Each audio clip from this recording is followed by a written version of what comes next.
Would your mother spare you again so soon? You have scarcely been home 3 months. She must spare me, cried Lucy in growing excitement. I simply must go away. I have to. She ran her fingers hysterically through her hair. Don't you see that I have to go away? I didn't realise at the time, and of course I want to see Constantinople so particularly. You mean that, since you have broken off your engagement, you feel— Yes, I knew you would understand. Mr. Beebe did not quite understand. Why could not Miss Honeychurch repose in the bosom of her family? Cecil had evidently taken up the dignified line and was not going to annoy her. Then it struck him that her family itself might be annoying. He hinted this to her, and she accepted the hint eagerly. Yes, of course, to go to Constantinople until they are used to the idea and everything has calmed down. I am afraid it has been a bothersome business, he said gently. No, not at all. Cecil was very kind indeed, only— I had better tell you the whole truth, since you have heard a little. It was that he was so masterful. I found that he wouldn't let me go my own way. He would improve me in places where I can't be improved. Cecil won't let a woman decide for herself. In fact, he daren't. What nonsense I do talk, but that is the kind of thing. It is what I gathered from my own observation of Mr. Vyse. It is what I gather from all that I have known of you. I do sympathise and agree most profoundly. I agree so much that you must let me make one little criticism. Is it worth while rushing off to Greece? But I must go somewhere, she cried. I've been worrying all the morning, and here comes the very thing. She struck her knees with clenched fists and repeated, I must! And the time I shall have with Mother, and all the money she spent on me last spring. You all think much too highly of me. I wish you weren't so kind. At this moment Miss Bartlett entered, and her nervousness increased. I must get away, ever so far. I must know my own mind and where I want to go. Come along. Tea, tea, tea, said Mr. Beebe, and hustled his guests out of the front door. He hustled them so quickly that he forgot his hat. When he returned for it, he heard, to his relief and surprise, the tinkling of a Mozart sonata. She is playing again, he said to Miss Bartlett. Lucy can always play, was the acid reply. One is very thankful that she has such a resource. She is evidently much worried, as of course she ought to be. I know all about it. The marriage was so near that it must have been a hard struggle before she could wind herself up to speak. Miss Bartlett gave a kind of wriggle, and he prepared for a discussion. He had never fathomed Miss Bartlett. As he had put it to himself at Florence, she might yet reveal depths of strangeness, if not of meaning. But she was so unsympathetic that she must be reliable. He assumed that much, and he had no hesitation in discussing Lucy with her. Minnie was fortunately collecting ferns. She opened the discussion with, We had much better let the matter drop. I wonder. It is of the highest importance that there should be no gossip in Summer Street. It would be death to gossip about Mr. Vyse's dismissal at the present moment. Mr. Beebe raised his eyebrows. Death is a strong word, surely too strong. There was no question of tragedy. He said, Of course Miss Honeychurch will make the fact public in her own way and when she chooses. Freddy only told me because he knew she would not mind. I know, said Miss Bartlett civilly. Yet Freddy ought not to have told even you. One cannot be too careful. Quite so. I do implore absolute secrecy. A chance word to a chattering friend and— Exactly. He was used to these nervous old maids and to the exaggerated importance that they attach to words. A rector lives in a web of petty secrets and confidences and warnings, and the wiser he is, the less he will regard them. He will change the subject, as Mr. Beebe, saying cheerfully, Have you heard from any Bertolini people lately? I believe you keep up with Miss Lavish. It is odd how we of that pension, who seemed such a fortuitous collection, have been working into one another's lives. 2, 3, 4, 6 of us, no, 8, I had forgotten the Emersons, have kept more or less in touch. We really must give the Signora a testimonial. and Miss Bartlett not favouring the scheme, they walked up the hill in a silence which was only broken by the rector naming some fern. On the summit they paused. The sky had grown wilder since he stood there last hour, giving to the land a tragic greatness that is rare in Surrey. Grey clouds were charging across tissues of white which stretched and shredded and tore slowly until through their final layers there gleamed a hint of the disappearing blue. Summer was retreating. The wind roared, the trees groaned, yet the noise seemed insufficient for those vast operations in heaven. The weather was breaking up, breaking, broken, and it is a sense of the fit rather than of the supernatural that equips such crises with the salvos of angelic artillery. Mr. Beebe's eyes rested on Windy Corner, where Lucy sat practising Mozart. No smile came to his lips, and, changing the subject again, he said, "We shan't have rain, but we shall have darkness, so let us hurry on. The darkness last night was appalling." They reached the Beehive Tavern at about 5 o'clock. That amiable hostelry possesses a veranda, in which the young and the unwise do dearly love to sit, while guests of more mature years seek a pleasant sanded room and have tea at a table comfortably. Mr. Beebe saw that Miss Bartlett would be cold if she sat out, and that Minnie would be dull if she sat in, so he proposed a division of forces. They would hand the child her food through the window. Thus he was incidentally enabled to discuss the fortunes of Lucy. "I have been thinking, Miss Bartlett," he said, "and unless you very much object, I would like to reopen that discussion." She bowed. "Nothing about the past. I know little and care less about that. I am absolutely certain that it is to your cousin's credit. She has acted loftily and rightly, and it is like her gentle modesty to say that we think too highly of her. But the future. Seriously, what do you think of this Greek plan?" He pulled out the letter again. "I don't know whether you overheard, but she wants to join the Miss Allens in their mad career. It's all... I can't explain. It's wrong." Miss Bartlett read the letter in silence, laid it down, seemed to hesitate, and then read it again. "I can't see the point of it myself." To his astonishment, she replied, "There I cannot agree with you. In it I spy Lucy's salvation." "Really? Now why?" "She wanted to leave Windy Corner." "I know, but it seems so odd, so unlike her, so, I was going to say, selfish." "It is natural, surely after such painful scenes, that she should desire a change." Here, apparently, was one of those points that the male intellect misses. Mr. Beebe exclaimed, "So she says herself, and since another lady agrees with her, I must own that I am partially convinced. Perhaps she must have a change. I have no sisters, and I don't understand these things. But why need she go as far as Greece?" "You may well ask that," replied Miss Bartlett, who was evidently interested and had almost dropped her evasive manner. "Why Greece? What is it, Minnie dear? Jam?" "Why not Tunbridge Wells? Oh, Mr. Beebe, I had a long and most unsatisfactory interview with dear Lucy this morning. I cannot help her. I will say no more. Perhaps I've already said too much. I am not to talk, a point on which she is almost bitter. I am not to talk. I wanted her to spend 6 months with me at Tunbridge Wells, and she refused." Mr. Beebe poked at a crumb with his knife. "But my feelings are of no importance. I know too well that I get on Lucy's nerves. Our tour was a failure.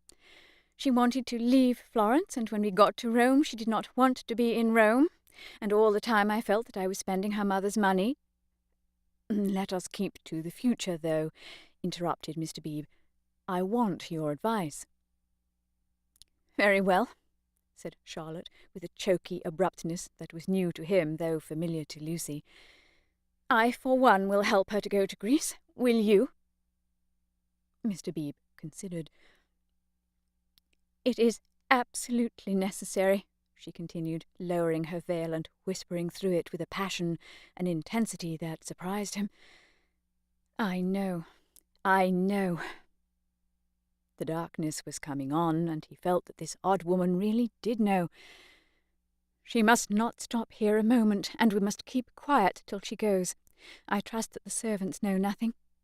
Afterwards, but I may have said too much already. Only, Lucy and I are helpless against Mrs. Honeychurch alone. If you help, we may succeed. Otherwise,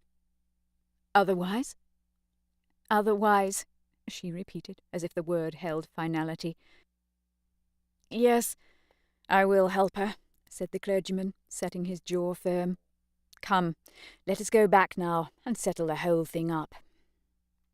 Miss Bartlett burst into florid gratitude.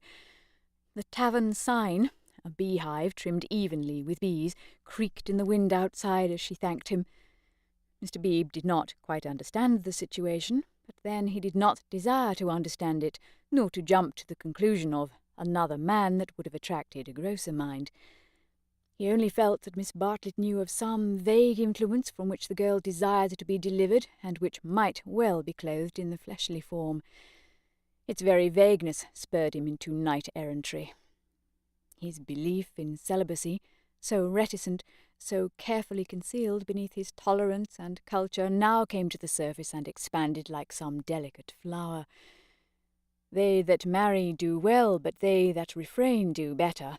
So ran his belief, and he never heard that an engagement was broken off but with a slight feeling of pleasure. In the case of Lucy, the feeling was intensified through dislike of Cecil, and he was willing to go further, to place her out of danger until she could confirm her resolution of virginity. The feeling was very subtle and quite undogmatic, and he never imparted it to any other of the characters in this entanglement. Yet it existed, and it alone explains his actions subsequently, and his influence on the action of others. The compact that he made with Miss Bartlett in the tavern was to help not only Lucy, but religion also. They hurried home through a world of black and grey. He conversed on indifferent topics: the Emersons' need of a housekeeper, servants, Italian servants, novels about Italy, novels with a purpose. Could literature influence life? Windy Corner glimmered. In the garden, Mrs. Honeychurch, now helped by Freddy, still wrestled with the lives of her flowers. "It gets too dark," she said hopelessly. "This comes of putting off. We might have known the weather would break up soon, and now Lucy wants to go to Greece. I don't know what the world's coming to." "Mrs. Honeychurch," he said, "go to Greece she must. Come up to the house and let's talk it over. Do you, in the first place, mind her breaking with Vyse?" "Mr. Beebe, I'm thankful, simply thankful." "So am I," said Freddy. "Good. Now come up to the house." They conferred in the dining room for half an hour. Lucy could never have carried the Greek scheme alone. It was expensive and dramatic, both qualities that her mother loathed. Nor would Charlotte have succeeded. The honours of the day rested with Mr. Beebe. By his tact and common sense, and by his influence as a clergyman, for a clergyman who was not a fool influenced Mrs. Honeychurch greatly, he bent her to their purpose. "I don't see why Greece is necessary," she said. "But as you do, I suppose it's all right. It must be something I can't understand. Lucy! Let's tell her. Lucy!" "She is playing the piano," Mr. Beebe said. He opened the door and heard the words of a song. "Look not thou on beauty's charming—" I didn't know that Miss Honeychurch sang too. "Sit thou still when kings are arming, taste not when the wine-cup glistens." It's a song that Cecil gave her. How odd girls are. "What's that?" called Lucy, stopping short. "All right, dear," said Mrs. Honeychurch kindly. She went into the drawing-room, and Mr. Beebe heard her kiss Lucy and say, "I am sorry I was so cross about Greece, but it came on top of the dahlias." rather a hard voice, said, "Thank you, Mother. That doesn't matter a bit." "And you are right, too. Greece will be all right. You can go if the Miss Allens will have you." "Oh, splendid! Oh, thank you." Mr. Beebe followed. Lucy still sat at the piano with her hands over the keys. She was glad, but he had expected greater gladness. Her mother bent over her. Freddy, to whom she had been singing, reclined on the floor with his head against her and an unlit pipe between his lips. Oddly enough, the group was beautiful. Mr. Beebe, who loved the art of the past, was reminded of a favourite theme, the Santa Conversazione, in which people who care for one another are painted chatting together about noble things, a theme neither sensual nor sensational, and therefore ignored by the art of today. Why should Lucy want either to marry or to travel when she had such friends at home? "Taste not when the wine cup glistens, speak not when the people listens," she continued. "Here's Mr. Beebe. Mr. Beebe knows my rude ways." "It's a beautiful song, and a wise one," said he. "Go on." "It isn't very good," she said listlessly. "I forget why. Harmony or something." "I suspected it was unscholarly. It's so beautiful." "The tune's right enough," said Freddy, "but the words are rotten. Why throw up the sponge?" "How stupidly you talk," said his sister. The Santa Conversazione was broken up. After all, there was no reason that Lucy should talk about Greece or thank him for persuading her mother, so he said goodbye. Freddy lit his bicycle lamp for him in the porch, and with his usual felicity of phrase, said, "This has been a day and a half." "Stop thine ear against the singer." "Wait a minute, she's finishing." "From the red gold keep thy finger, vacant heart and hand and eye, easy live and quiet die." "I love weather like this," said Freddy. Mr. Beebe passed into it. The two main facts were clear. She had behaved splendidly, and he had helped her. He could not expect to master the details of so big a change in a girl's life. If here and there he was dissatisfied or puzzled, he must acquiesce. She was choosing the better part. "Vacant heart and hand and eye." Perhaps the song stated the better part rather too strongly.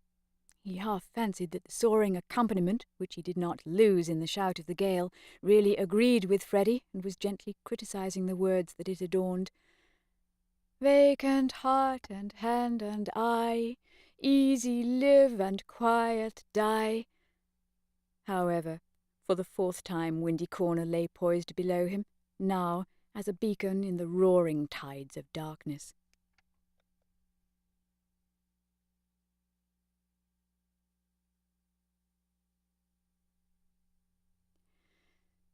Chapter 19.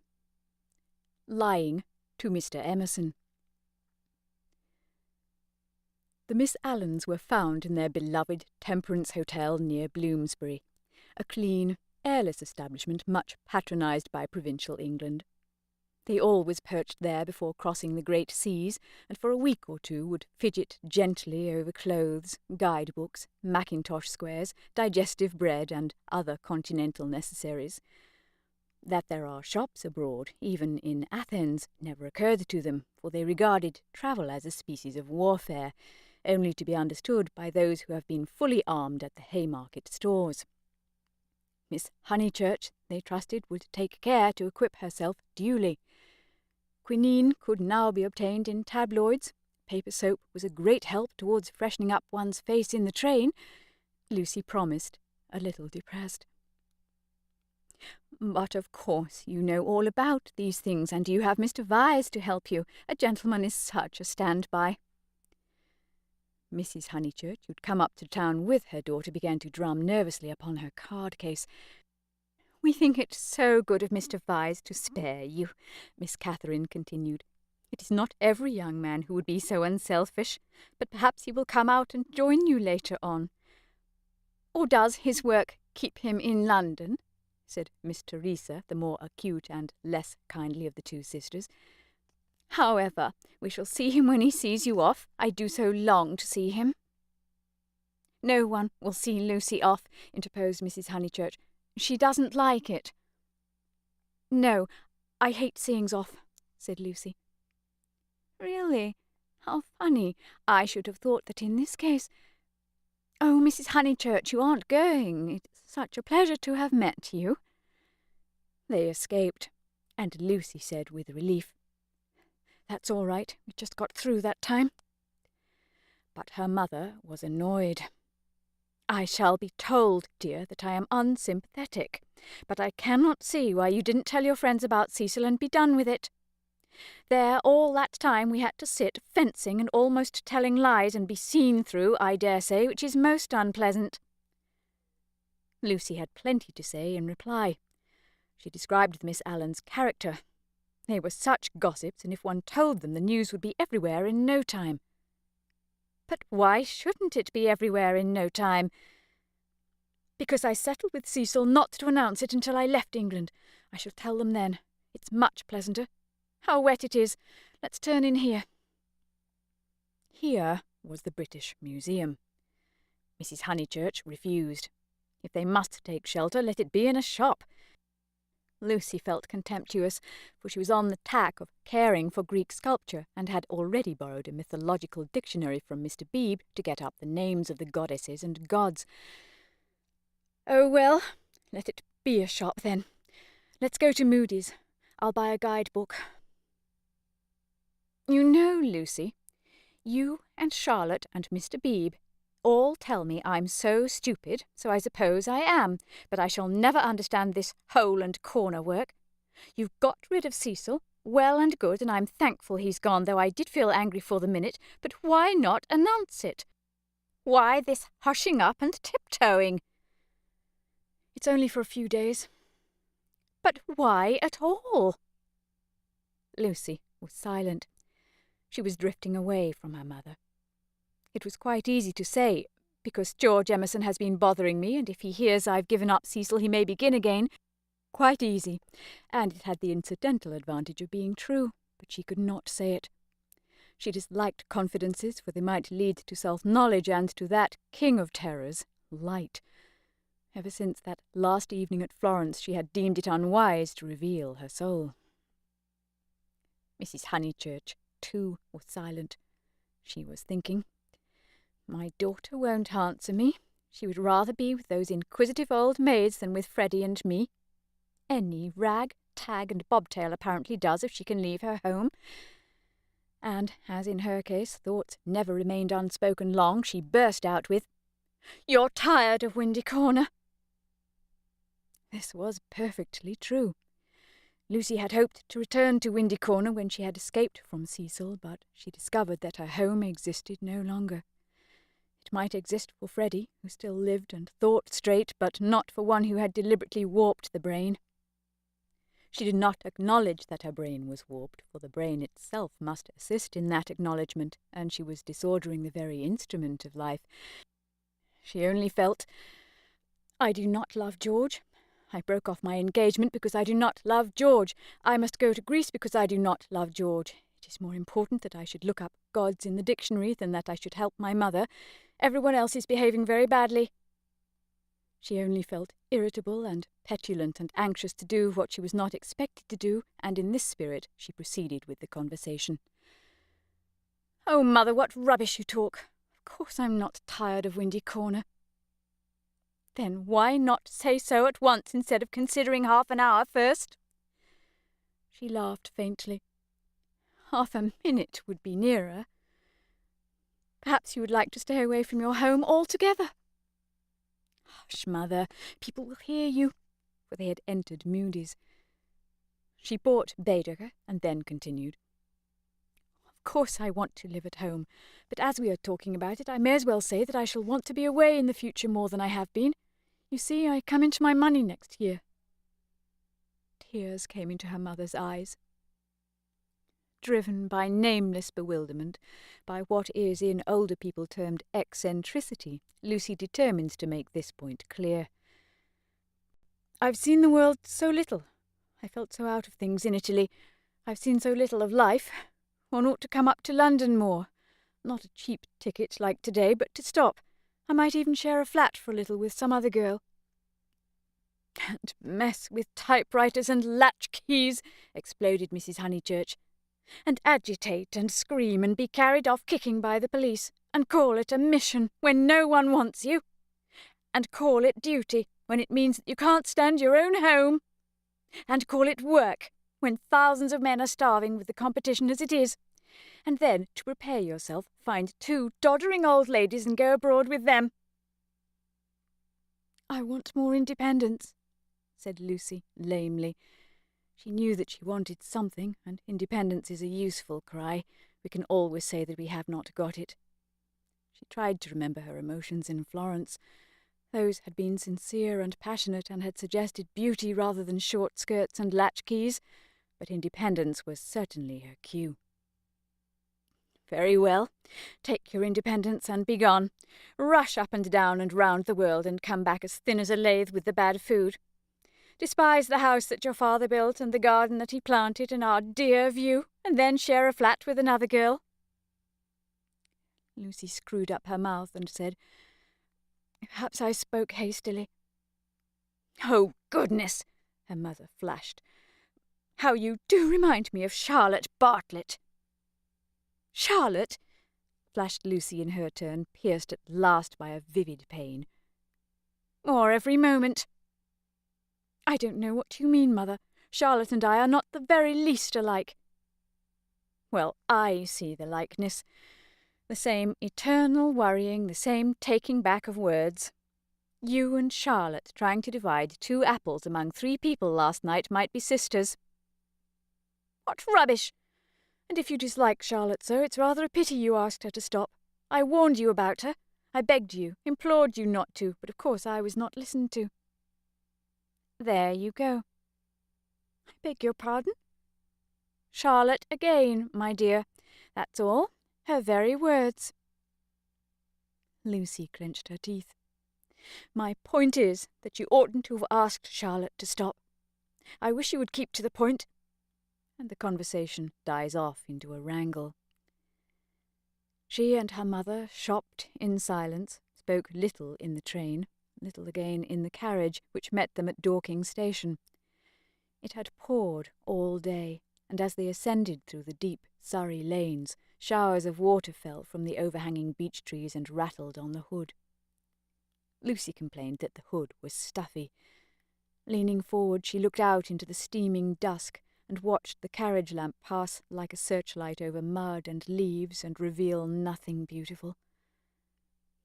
"The crash when Charlotte gets in will be abominable," she remarked, for they were to pick up Miss Bartlett at Summer Street, where she'd been dropped as the carriage went down to pay a call on Mr. Beebe's old mother. "We shall have to sit 3 aside because the trees drop, and yet it isn't raining. Oh, for a little air." Then she listened to the horses' hoofs. He has not told, he has not told. That melody was blurred by the soft road. "Can't we have the hood down?" she demanded, and her mother, with sudden tenderness, said, "Very well, old lady, stop the horse." And the horse was stopped, and Lucy and Powell wrestled with the hood and squirted water down Mrs. Honeychurch's neck. But now that the hood was down, she did see something that she would have missed. There were no lights in the windows of Cissy Villa, and round the garden gate she fancied she saw a padlock. "Is that house to let again, Powell?" she called. "Yes, miss," he replied. "Have they gone?" "It's too far out of town for the young gentleman, and his father's rheumatism has come on, so he can't stop on alone, so they're trying to let furnished," was the answer. "They have gone, then?" "Yes, miss, they have gone." Lucy sank back. The carriage stopped at the rectory. She got out to call for Miss Bartlett. So the Emersons had gone, and all this bother about Greece had been unnecessary. Waste! That word seemed to sum up the whole of life. Wasted plans, wasted money, wasted love, and she had wounded her mother. Was it possible that she had muddled things away? Quite possible. Other people had. When the maid opened the door, she was unable to speak and stared stupidly into the hall. Miss Bartlett at once came forward and after a long preamble asked a great favour. Might she go to church? Mr. Beebe and his mother had gone already, but she had refused to start until she had obtained her hostess's full sanction, for it would mean keeping the horse waiting a good 10 minutes more. "Certainly," said the hostess wearily. "I forgot it was Friday. Let's all go. Powell can go round to the stables. Lucy, dearest." "No church for me, thank you." A sigh, and they departed. The church was invisible, but up in the darkness to the left there was a hint of colour. This was a stained window through which some feeble light was shining, and when the door opened Lucy heard Mr. Beebe's voice running through the litany to a minute congregation. Even their church, built upon the slope of the hill so artfully, with its beautiful raised transept and its spire of silvery shingle, even their church had lost its charm, and the thing one never talked about, religion, was fading like all the other things. She followed the maid into the rectory. Would she object to sitting in Mr. Beebe's study? There was only that one fire. She would not object. Someone was there already, for Lucy heard the words, "A lady to wait, sir." Old Mr. Emerson was sitting by the fire with his foot upon a gout stool. "Oh, Miss Honeychurch, that you should come," he quavered.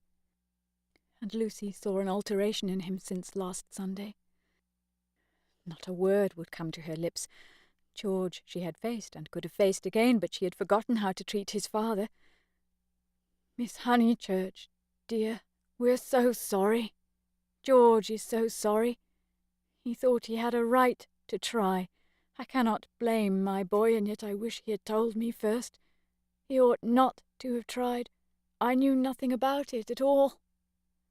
If only she could remember how to behave." He held up his hand. "But you must not scold him." Lucy turned her back and began to look at Mr. Beebe's books. "I taught him," he quavered, "to trust in love. I said, when love comes, that is reality. I said, passion does not blind.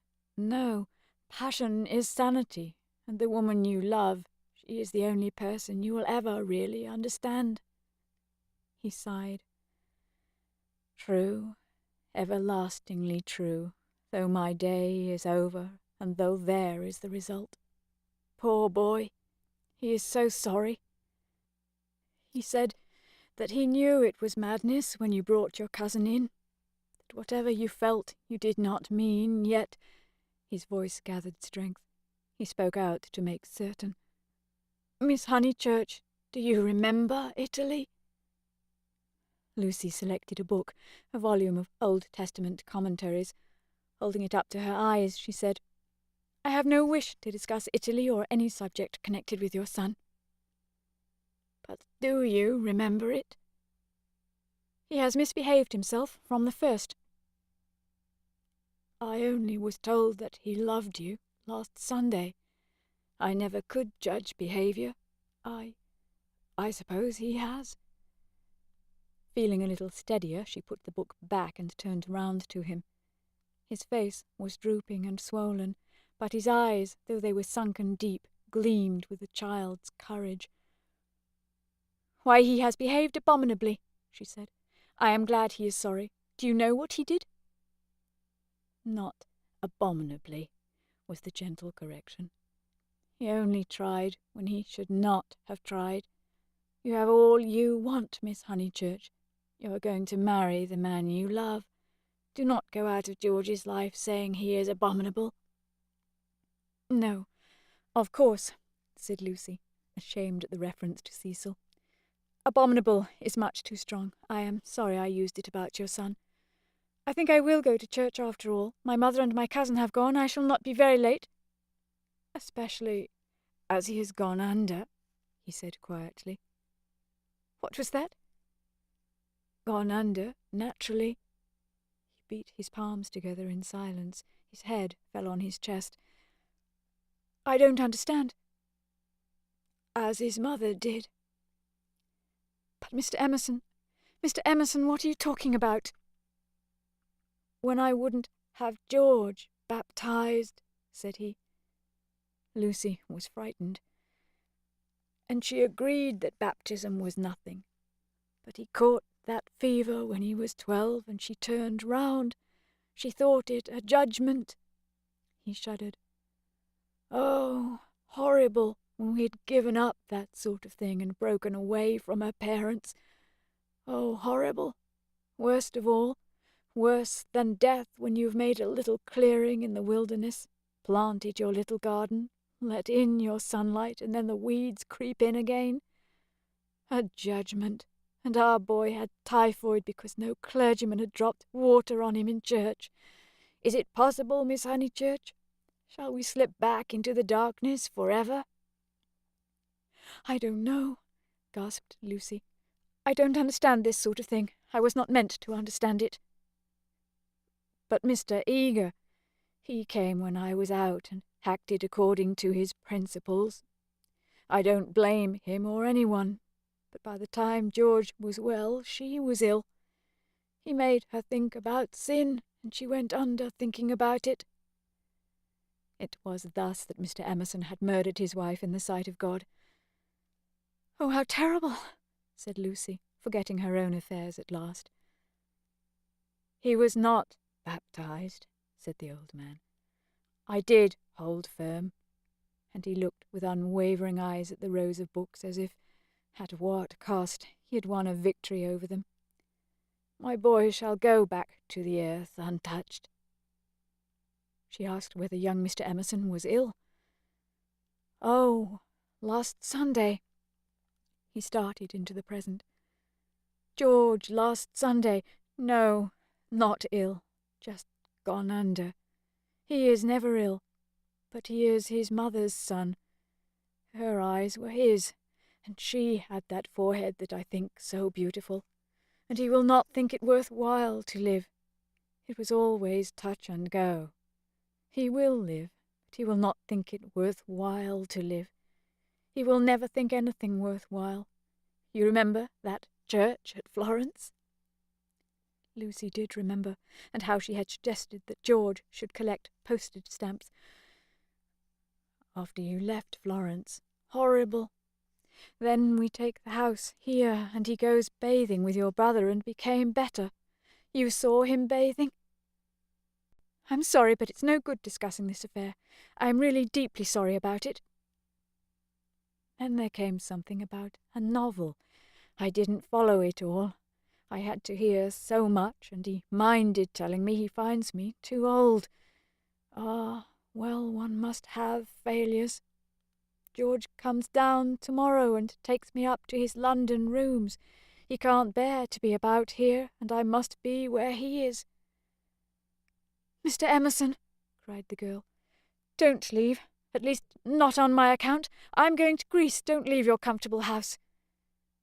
It was the first time her voice had been kind, and he smiled. "How good everyone is. And look at Mr. Beebe housing me.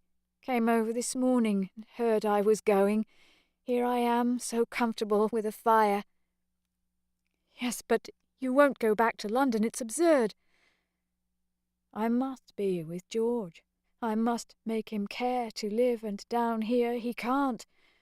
He says the thought of seeing you and of hearing about you— I am not justifying him. I am only saying what has happened." "Oh, Mr. Emerson." She took hold of his hand. "You mustn't. I've been bother enough to the world by now. I can't have you moving out of your house when you like it and perhaps losing money through it, all on my account. You must stop. I am just going to Greece." "All the way to Greece?" Her manner altered. "To Greece? So you must stop. You won't talk about this business, I know. I can trust you both." "Certainly you can. We either have you in our lives or leave you to the life that you have chosen. I shouldn't want— I suppose Mr. Vyse is very angry with George. No, it was wrong of George to try. We have pushed our beliefs too far. I fancy that we deserve sorrow. She looked at the books again, black, brown, and that acrid, theological blue. They surrounded the visitors on every side. They were piled on the tables. They pressed against the very ceiling. To Lucy, who could not see that Mr. Emerson was profoundly religious and differed from Mr. Beebe chiefly by his acknowledgment of passion, it seemed dreadful that the old man should crawl into such a sanctum when he was unhappy and be dependent on the bounty of a clergyman. More certain than ever that she was tired, he offered her his chair. "No, please sit still. I think I will sit in the carriage." "Miss Honeychurch, you do sound tired."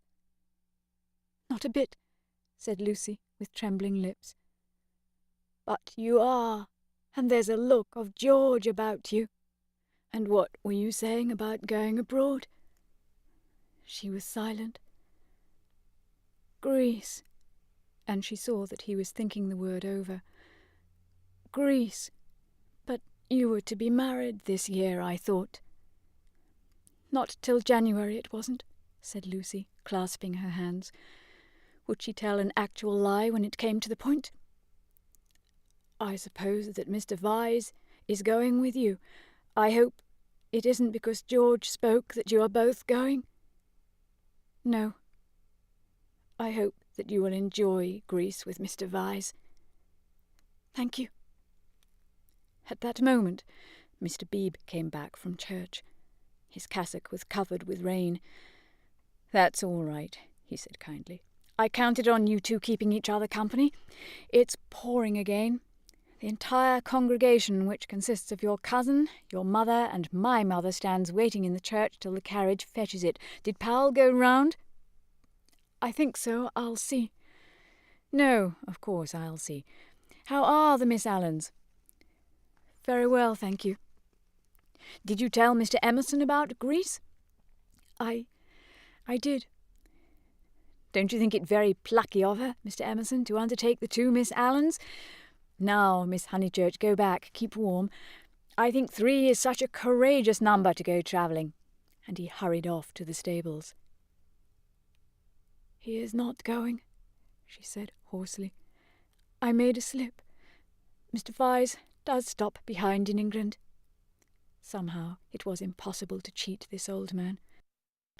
To George, to Cecil, she would have lied again, but he seemed so near the end of things, so dignified in his approach to the gulf, of which he gave one account and the books that surrounded him another, so mild to the rough paths that he had traversed, that the true chivalry, not the worn-out chivalry of sex, but the true chivalry that all the young may show to all the old, awoke in her, and, at whatever risk, she told him that Cecil was not her companion to Greece. And she spoke so seriously that the risk became a certainty, and he, lifting his eyes, said, "You are leaving him? You are leaving the man you love?" I had to." "Why, Miss Honeychurch, why?" Terror came over her, and she lied again. She made the long, convincing speech that she had made to Mr. Beebe and intended to make to the world when she announced that her engagement was no more. He heard her in silence, and then said, "My dear, I am worried about you. It seems to me," dreamily, she was not alarmed, "that you're in a muddle." She shook her head. "Take an old man's word, there's nothing worse than a muddle in all the world. It is easy to face death and fate and the things that sound so dreadful. It is on my muddles that I look back with horror, on the things that I might have avoided. We can help one another but little. I used to think that I could teach young people the whole of life, but I know better now, and all my teachings of George have come down to this: beware of muddle. Do you remember, in that church, when you pretended to be annoyed with me and weren't? Do you remember before, when you refused the room with the view? Those were muddles, little but ominous, and I am fearing that you are in one now." She was silent. Do trust me, Miss Honeychurch. Though life is very glorious, it is difficult. She was still silent. Life, wrote a friend of mine, is a public performance on the violin in which you must learn the instrument as you go along. I think he puts it well. Man has to pick up the use of his functions as he goes along, especially the function of love. Then he burst out excitedly. That's it. That's what I mean. You love George. And after his long preamble, the 3 words burst against Lucy like waves from the open sea. But you do, he went on, not waiting for contradiction. You love the boy body and soul, plainly, directly, as he loves you, and no other word expresses it. You won't marry the other man for his sake. How dare you? Gasped Lucy with a roaring of waters in her ears. Oh, how like a man! I mean to suppose that a woman is always thinking about a man. But you are. She summoned physical disgust. You're shocked, but I mean to shock you. It's the only hope at times. I can reach you no other way. You must marry, or your life will be wasted. You've gone too far to retreat. I have no time for the tenderness and the comradeship and the poetry and all the things that really matter and for which you marry. I know that with George you will find them and that you love him. Then be his wife. He's already part of you. Though you fly to Greece and never see him again, or forget his very name, George will work in your thoughts till you die. It isn't possible to love and to part. You will wish that it was. You can transmute love, ignore it, muddle it, but you can never pull it out of you. I know by experience that the poets are right. Love is eternal. Lucy began to cry with anger, and though her anger passed away soon, her tears remained. I only wish poets would say this too, that love is of the body, not the body, but of the body. Ah, the misery that would be saved if we confessed that. Ah, for a little directness to liberate the soul. Your soul, dear Lucy. I hate the word now because of all the cant with which superstition has wrapped it round. But we have souls. I cannot say how they came nor whither they go, but we have them, and I see you ruining yours. I cannot bear it. It is again the darkness creeping in. It is hell. Then he checked himself. What nonsense I have talked. How abstract and remote. And I have made you cry. Dear girl, forgive my prosiness. Marry my boy. When I think what life is and how seldom love is answered by love, marry him. It is one of the moments for which the world was made. She could not understand him. The words were indeed remote, yet as he spoke the darkness was withdrawn, veil after veil, and she saw to the bottom of her soul. Then Lucy. You frightened me, she moaned. Cecil, Mr. Beebe, the tickets bought, everything. She fell sobbing into the chair. I'm caught in the tangle. I must suffer and grow old away from him. I cannot break the whole of life for his sake. They trusted me. A carriage drew up at the front door. Give George my love. Once only. Tell him. Muddle. Then she arranged her veil while the tears poured over her cheeks inside. Lucy. No, they are in the hall. Oh, please not, Mr. Emerson. They trust me. But why should they, when you have deceived them? Mr. Beebe opened the door, saying, Here's my mother. You're not worthy of their trust. What's that? Said Mr. Beebe sharply. I was saying, why should you trust her when she deceived you? 1 minute, Mother. He came in and shut the door. I don't follow you, Mr. Emerson. To whom do you refer? Trust whom? I mean, She has pretended to you that she did not love George. They have loved one another all along." Mr. Beebe looked at the sobbing girl. He was very quiet, and his white face with its ruddy whiskers seemed suddenly inhuman. A long black column he stood and awaited her reply. "I shall never marry him," quavered Lucy. A look of contempt came over him, and he said, "Why not?" "Mr. Beebe, I have misled you. I have misled myself." "Oh, rubbish, Miss Honeychurch." "It's not rubbish," said the old man hotly. "It's the part of people that you don't understand." Mr. Beebe laid his hand on his shoulder pleasantly. "Lucy! Lucy!" called voices from the carriage. "Mr. Beebe, could you help me?" He looked amazed at the request and said in a low, stern voice, "I am more grieved than I can possibly express. It is lamentable, lamentable, incredible." "What's wrong with the boy?" fired up the other again. "Nothing, Mr. Emerson, except that he no longer interests me.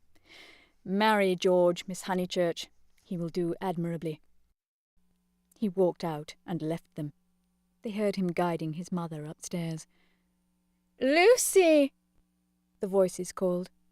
She turned to Mr. Emerson in despair, but his face revived her. It was the face of a saint who understood. "Now it is all dark. Now beauty and passion seem never to have existed. I know. But remember the mountains over Florence and the view. Ah, dear, if I were George and gave you one kiss, it would make you brave. You have to go cold into a battle that needs warmth, out into the muddle that you have made yourself, and your mother and all your friends will despise you. Oh, my darling, and rightly, if it is ever right to despise. George, still dark, and the tussle and the misery without a word from him. Am I justified?" Into his own eyes tears came. "Yes, for we fight for more than love or pleasure. There is truth. Truth counts. Truth does count." "You kiss me," said the girl. "You kiss me. I will try." He gave her a sense of deities reconciled, a feeling that, in gaining the man she loved, she would gain something for the whole world. Throughout the squalor of her homeward drive, she spoke at once, his salutation remained. He had robbed the body of its taint, the world's taunts of their sting. He had shown her the holiness of direct desire. She never exactly understood, she would say in after years, how he managed to strengthen her. It was as if he had made her see the whole of everything at once.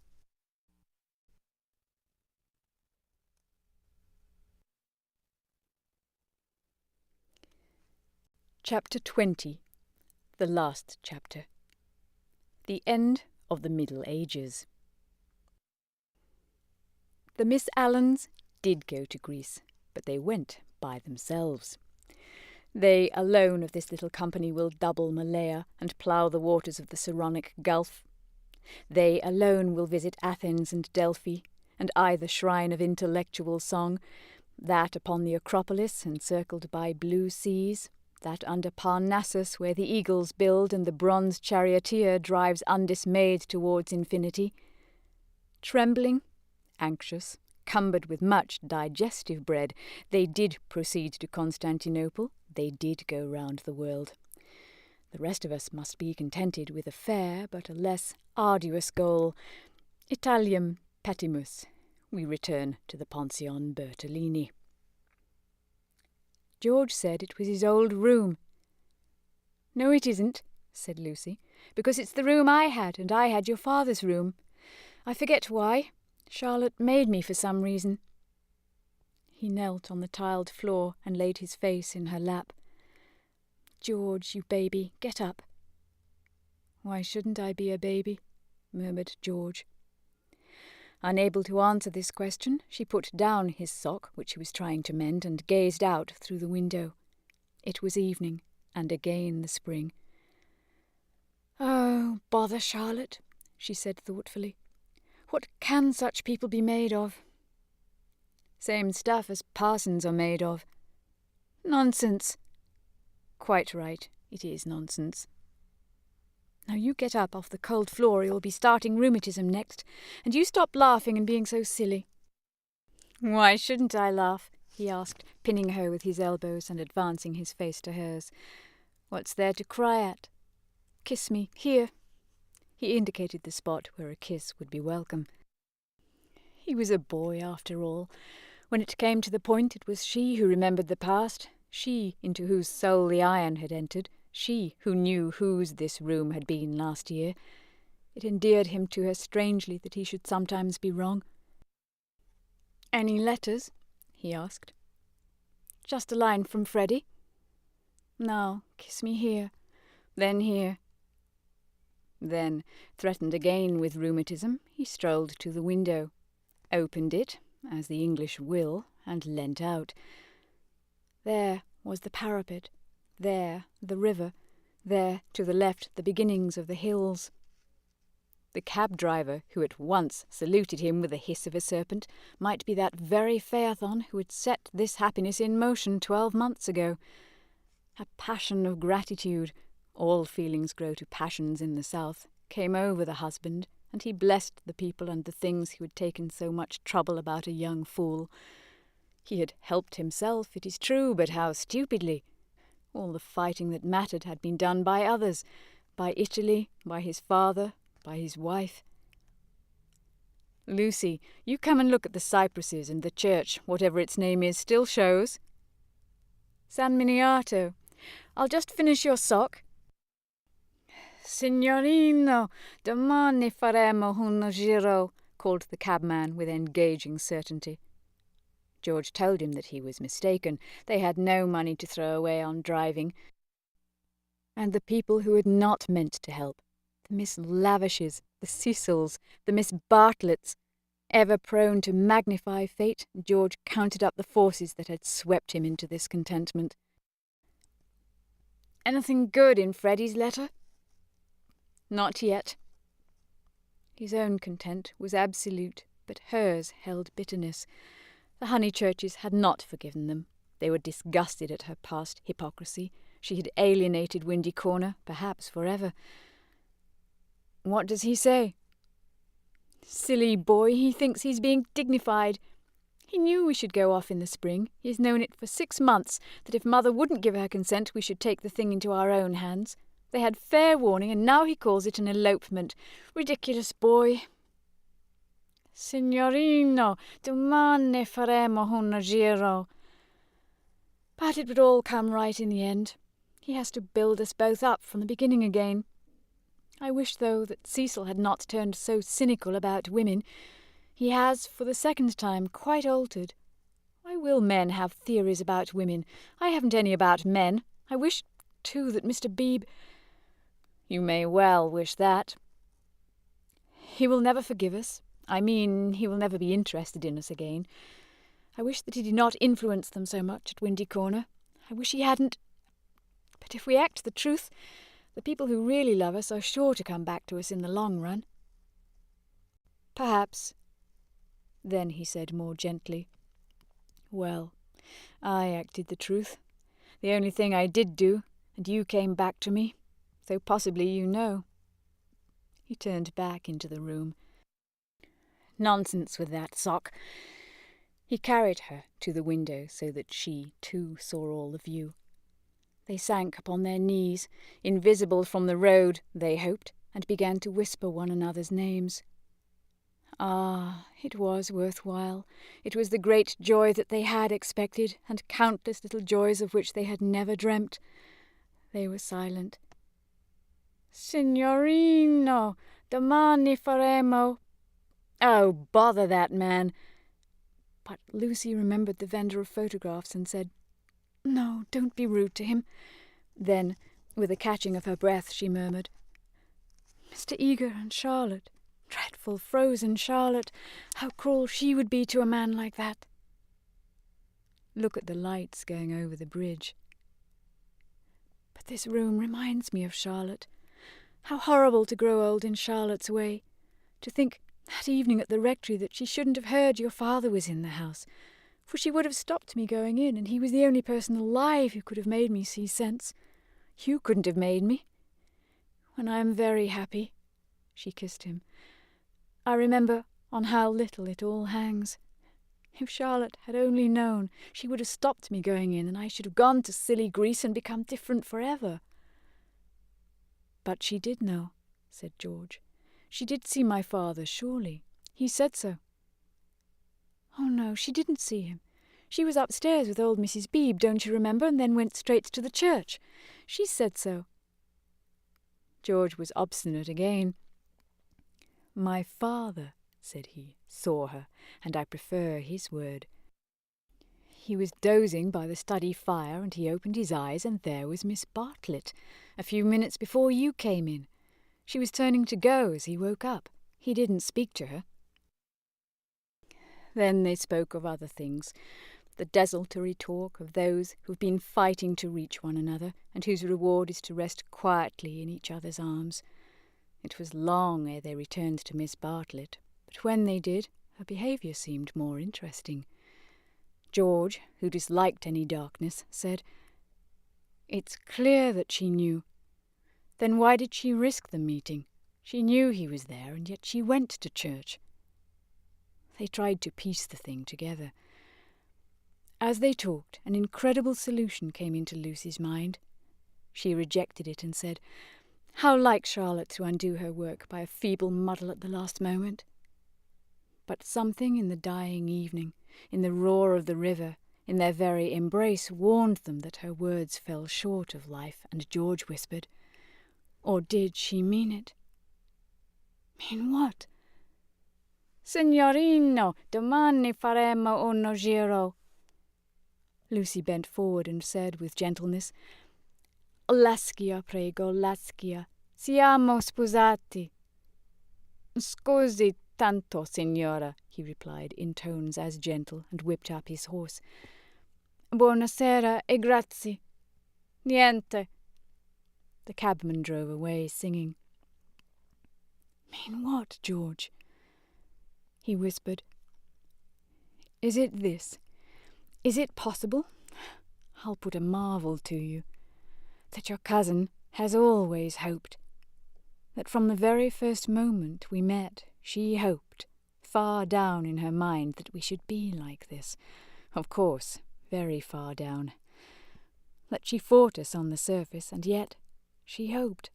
I can't explain her in any other way, can you? Look how she kept me alive in you all the summer, how she gave you no peace, how month after month she became more eccentric and unreliable. The sight of us haunted her, or she couldn't have described us as she did to her friend. There are details. It burnt. I read the book afterwards. She's not frozen, Lucy. She's not withered up all through. She tore us apart twice, but in the rectory that evening she was given one more chance to make us happy. We can never make friends with her or thank her, but I do believe that far down in her heart, far below all speech and behaviour, she is glad." "It is impossible," murmured Lucy, and then, remembering the experiences of her own heart, she said, "No, it is just possible." Youth enwrapped them. The song of Phaethon announced passion requited, love attained. But they were conscious of a love more mysterious than this. The song died away. They heard the river, bearing down the snows of winter into the Mediterranean. Concludes the reading of A Room with a View by E.M. Forster. This book was read by Jill Masters.